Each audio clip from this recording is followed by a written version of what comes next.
স্থানীয় ভাষায় এসবের নাম ক্যারকেরি গাড়ি, ঢোল ও খেলনা ট্রাক। কাঠের তৈরি এসব খেলনার সাথে মিশে আছে শৈশবের এক মায়াময় স্মৃতি।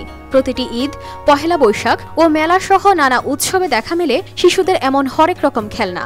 তবে বর্তমানে চাইনিজ বিভিন্ন প্লাস্টিকের খেলনার ভিড়ে হারিয়ে যেতে বসেছে কাঠের খেলনার জৌলুস।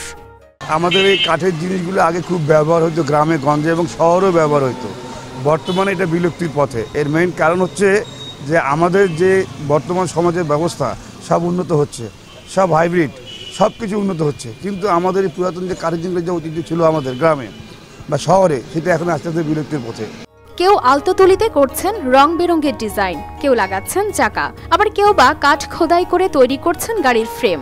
কাঠ দিয়ে নানা রং ও ঢঙ্গে তৈরি হচ্ছে নানান মডেলের আকর্ষণীয় গাড়ি।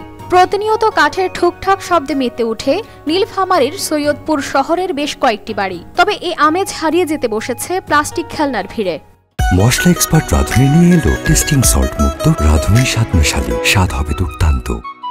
ভাই আগে ওই খেলনাগুলো মানে প্রচুর পরিমাণ চাহিদা ছিল, তা এখন ওই খেলনার জিনিস বাইরে হওয়া থেকে একটু চাহিদা কমে গেছে। হ্যাঁ, আগে সেরকম বিক্রি বাট্টা খুব ভালো হয়েছে, এখন আর সেরকম একটা নাই। একসময়ে বাজার জুড়ে ছিল এসব কাঠের গাড়ির আধিপত্য। তবে বর্তমানে এসব কাঠের খেলনার চাহিদা কমে যাওয়ায় কারিগররাও পড়েছেন চরম বিপাকে।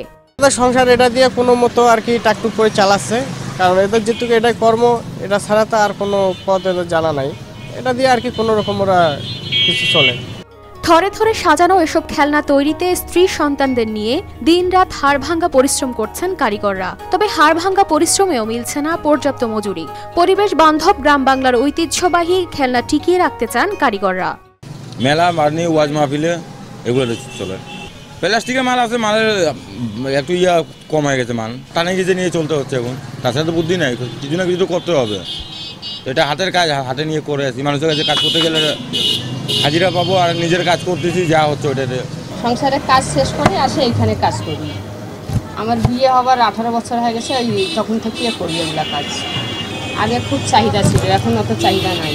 এই কাঠের তৈরি খেলনা বাজারে টিকিয়ে রাখতে নানা পদক্ষেপ নেওয়ার দাবি জানান এ ব্যবসায়ী নেতা।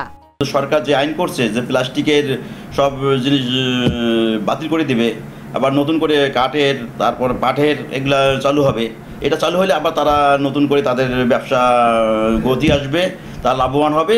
তারপর সরকার তাদেরকে, আমার উচিত সরকারের তাদেরকে একটা ভর্তুকি দেওয়া, আর আমরা চেম্বার থাকি তাদেরকে দেখব যে কি করা যায়। এটা আমরা, যেহেতু আমি চেম্বার দায়িত্ব নিয়েছি, আমি এটা ঈদের পরে এদের সঙ্গে নিয়ে বসবো ইনশাল্লাহ। আবহমান বাংলার ঐতিহ্যবাহী ও প্লাস্টিকের বিপরীতে পরিবেশ বান্ধব এসব খেলনা বাজারে টিকিয়ে রাখার দাবি সংশ্লিষ্টদের। News desk, RTV।